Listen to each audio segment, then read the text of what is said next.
Hello everyone and welcome to Knowledge and Quiz Universe. Our today's quiz is on the Presidents of India, roles, responsibilities and powers. आज से हमारे quiz दो languages में आएंगे, हिंदी में और इंग्लिश में. हमारे कुछ ऑडियंस ने सजेशन दिया कि हमें दो लैंग्वेजेस में क्विज बनाना चाहिए, हिंदी और इंग्लिश में, ताकि जो लोग हिंदी प्रेफर करते हैं उनके लिए भी ये क्विज यूज़फुल रहे और जो लोग हिंदी में सुनना चाहते हैं उनके लिए भी ये क्विज यूज़फुल रहे. So I try my best to talk in Hindi as well as in English.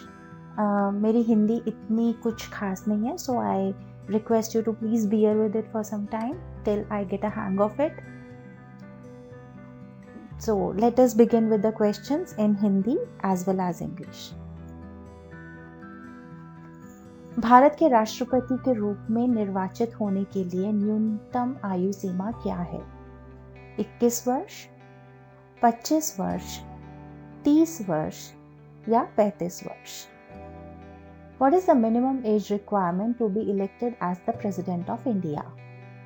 21 years, 25 years, 30 years or 35 years?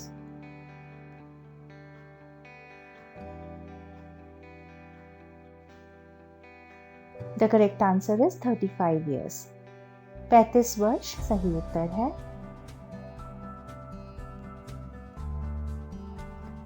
Bharat के राष्ट्रपति के लिए निर्धारित अधिकतम आयु सीमा क्या है? 65 वर्ष, 70 वर्ष, 75 वर्ष या कोई आयु सीमा नहीं? What is the maximum age limit prescribed for the President of India?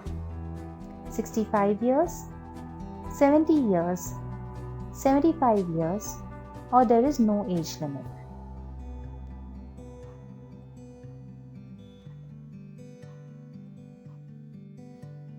The correct answer is that there is no age limit. Bharat के राष्ट्रपति के लिए निर्धारित अधिकतम आयु सीमा कोई नहीं है.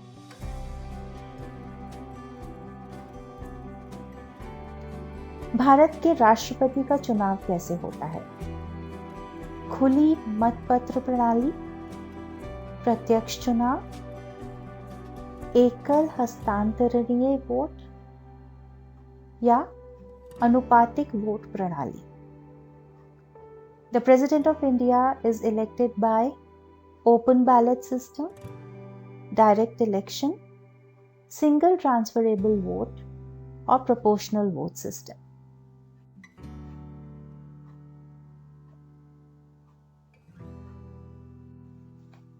The correct answer is single transferable vote, एकल हस्तांतरणीय vote.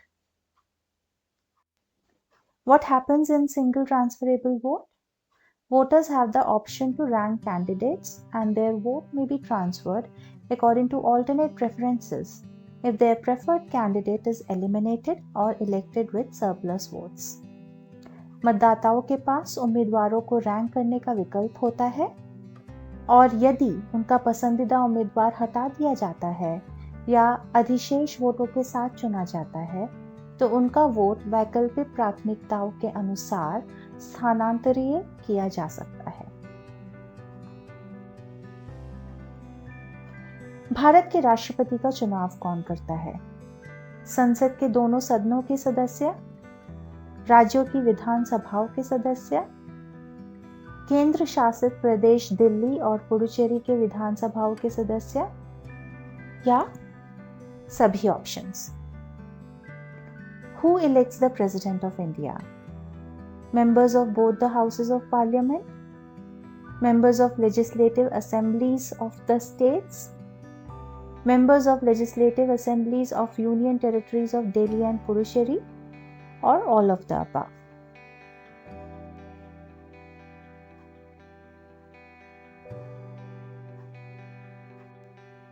The correct answer is all of the above.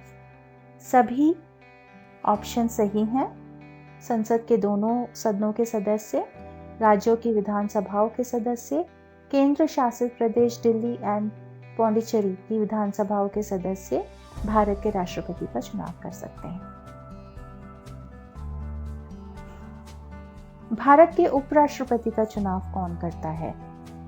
Bharat के राष्ट्रपति, लोकसभा के निर्वाचित एवं मनोनीत सदस्य, राज्यसभा के निर्वाचित एवं मनोनीत सदस्य या भारत के मुख्य न्यायाधीश? Who elects the Vice President of India? President of India, elected and nominated members of Lok Sabha, elected and nominated members of Rajya Sabha, or Chief Justice of India?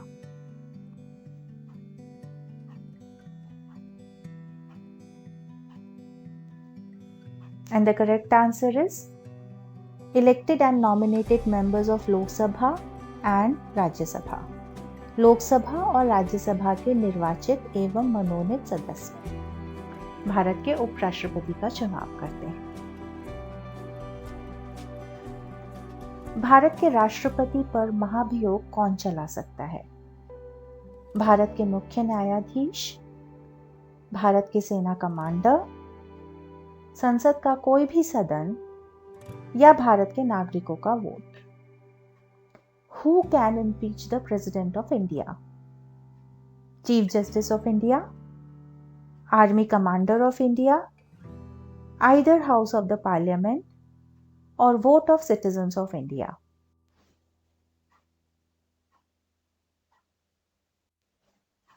The correct answer is either House of the Parliament. संसद का कोई भी सदन भारत के राष्ट्रपति पर महाभियोग चला सकता है। Either House of the Parliament can impeach the President of India. Bharat के राष्ट्रपति पर किस लिए महाभियोग चलाया जा सकता है? भ्रष्टाचार के आरोप में, संविधान का उल्लंघन करने के आरोप में, जमीन पर कब्जा करने के आरोप में या ऊपर के सभी options? For what reason can the President of India be impeached?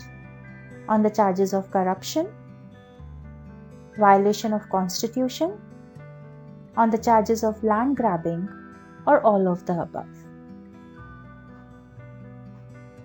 The correct answer is on the violation of constitution. President of India can be impeached for violation of constitution. Bharat के राष्ट्रपति पर महाभियोग चला जाया सकता है अगर वो संविधान का उल्लंघन करे। भारत के राष्ट्रपति को केवल संसद के किसी भी सदन द्वारा उनके खिलाफ शुरू किए गए आरोप द्वारा भारत के संविधान के उल्लंघन के आधार पर हटाया जा सकता है। महाभियोग की प्रक्रिया भारत के संविधान के अनुच्छेद 61 में निर्धारित है।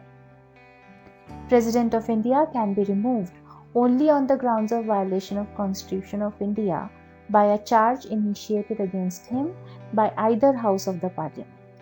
And the procedure of impeachment is laid down in the Article 61 of the Constitution of India. Please remember that Article 61. Article 61 में भारत के प्रेसिडेंट पे महाभियोग चलाने का की प्रक्रिया को एक्सप्लेन किया गया है। भारतीय संविधान की सभी कार्यकारी शक्तियां किसके पास हैं? राष्ट्रपति, संसद, प्रधानमंत्री या भारत के मुख्य न्यायाधीश? Who has all the executive powers of Indian Constitution? President of India, Parliament, the Prime Minister, or the Chief Justice of India?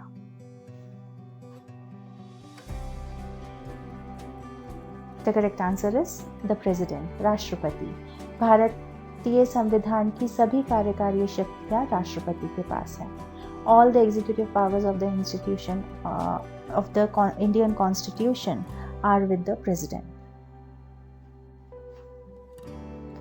राष्ट्रपति और उपराष्ट्रपति दोनों के कार्यालय रिक्त होने की स्थिति में कार्यभार कौन संभालता है? प्रधानमंत्री, राज्यों के राज्यपाल, चीफ ऑफ डिफेंस स्टाफ या भारत के मुख्य न्यायाधीश?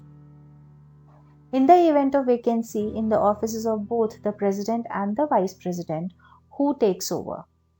The Prime Minister, Governors of State, Chief of Defence Staff, or the Chief Justice of India?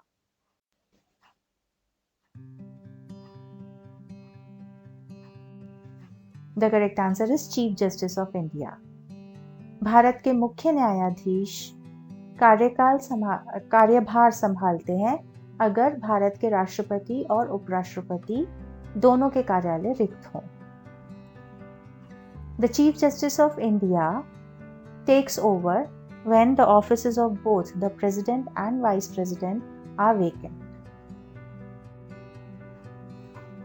भारतीय संविधान का कौन सा अनुच्छेद राष्ट्रपति को अध्यादेश जारी या प्रख्यापित करने का अधिकार देता है?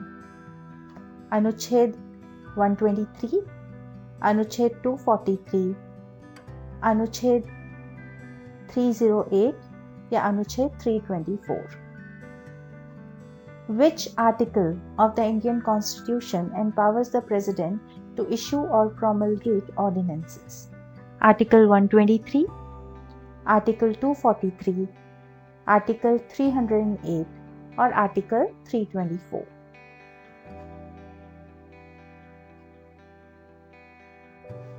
The correct answer is Article 123. अनुच्छेद 123 भारतीय संविधान का अनुच्छेद 123 राष्ट्रपति को अध्यादेश जारी या प्रख्यापित करने का अधिकार देता है। Article 123 of the Indian constitution empowers the president to issue or promulgate the ordinances. भारतीय संविधान का अनुच्छेद 123 भारत के राष्ट्रपति को अध्यादेश प्रख्यापित करने की शक्ति प्रदान करता है जब दोनों संसद के दोनों सदनों में से कोई भी सत्र नहीं चल रहा हो। Article 123 of the Indian Constitution vests the President of India the power to promulgate ordinances when either of the two houses of the Parliament is not in session. Bharat के राष्ट्रपति की अध्यादेश जारी करने की शक्ति किस प्रकार की शक्ति है? संगठक शक्ति, वैधानिक शक्ति, कार्यकारिणी शक्ति या अर्धन्यायिक शक्ति? The power of the President of India to issue an ordinance is what kind of power? Constituent power, legislative power, executive power or quasi-judicial power?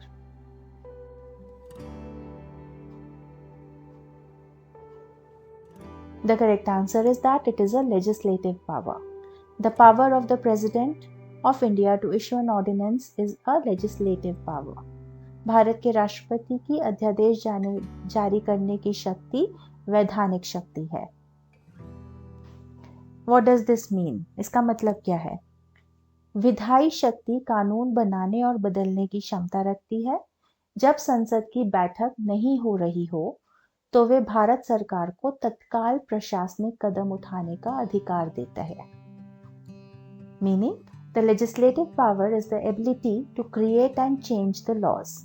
They empower the Indian government to make a prompt administrative move when Parliament is not in the meeting. When the Parliament is not in the meeting and at that time some emergency or urgent decisions have to be taken, at that time the legislative power allows the President to take the actions to create or change the laws. Bharat के नियंत्रक एवं महालेखा परीक्षक CAG की नियुक्ति कौन करता है? योजना आयोग के अध्यक्ष, भारत के मुख्य न्यायाधीश, भारत के राष्ट्रपति या भारतीय रिजर्व बैंक के governor? Who appoints the Comptroller and Auditor General (CAG) of India? Chairman of Planning Commission, Chief Justice of India, President of India, or Governor of Reserve Bank of India?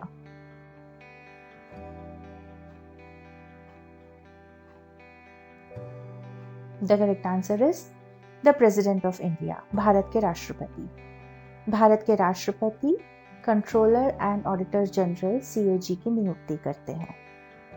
The President of India appoints the Comptroller and Auditor General of India. With this, we have come to the end of this quiz.